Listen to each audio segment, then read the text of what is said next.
Welcome to Family Experience. It is our hope and desire here at Canyon Creek Project to co-disciple our families together in Christ. We believe that every family needs a space to nurture their relationship with Jesus, as well as connect with other families. This is exactly what Family Experience is. It's a place to realign your heart and your attention on what God is doing for your families through worshiping together. It's also a place to learn about Jesus' love and grace through His Word. And lastly, it's a place to challenge our families in applying those Bible truths to our daily lives. So we welcome you to Family Experience.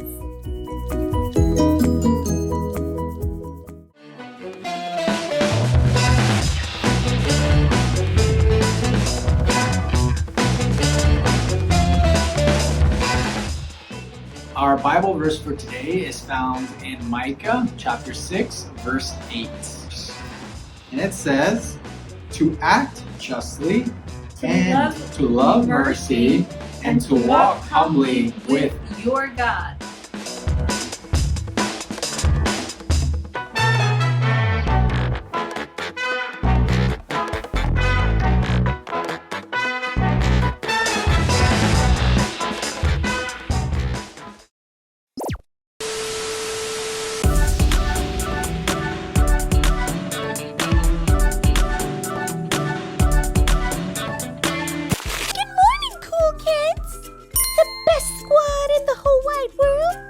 Today is a brand new day for adventure and fun. What do you think we should do today? Maybe we can go play in my treehouse in my backyard.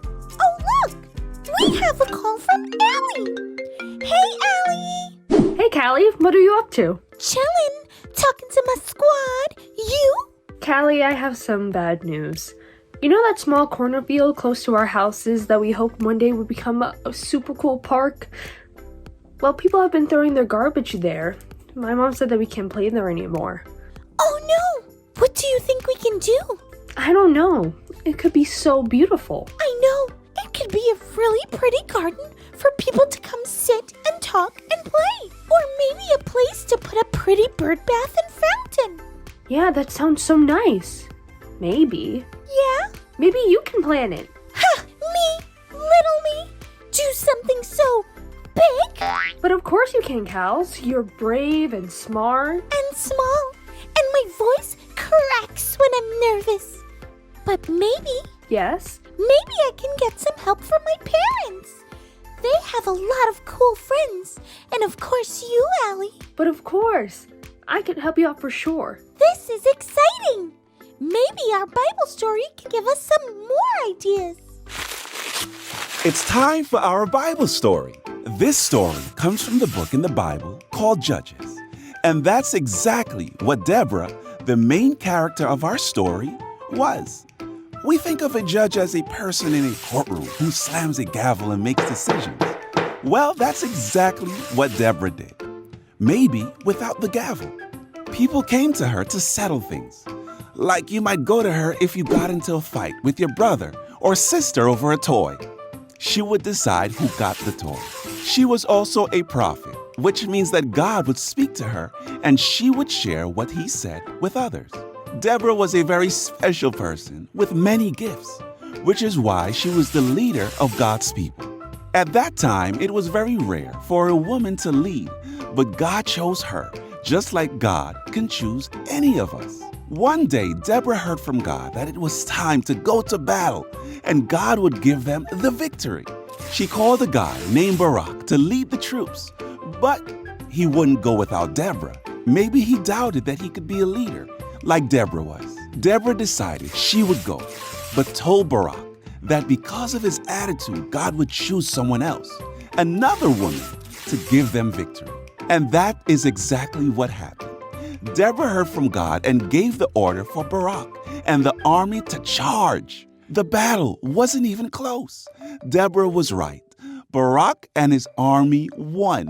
The leader of the enemy's army was a guy named Sisera. He ran for his life. He thought he'd found a safe place to rest in the tent of a woman named Jael. But he was wrong. See, Jael was the woman Deborah told Barak about. the woman that would get the credit for the win. And she finished the enemy off. And once their leader was no more, the enemy was soundly defeated. We can be like Barak and think of all kinds of reasons why we can't lead. But what we learned through this story is that when God chooses you, everyone can be a leader. So, Allie, I've been thinking. I know you have been, and I will do it. I'll plan the park project. With your help and all our friends and my parents, of course. absolutely. I know that you're a little afraid, but think of Deborah. She felt the same way, and God helped her out. Yes, God did. Deborah was so smart. And so are you, Callie. Everyone can be a leader. Thanks, Sally. I'm gonna run and talk to my parents and call you back later, okay? Sounds like a plan. See ya! Friends, I'm gonna go run and tell my parents the plan. Make sure you tune in next week to see what happens.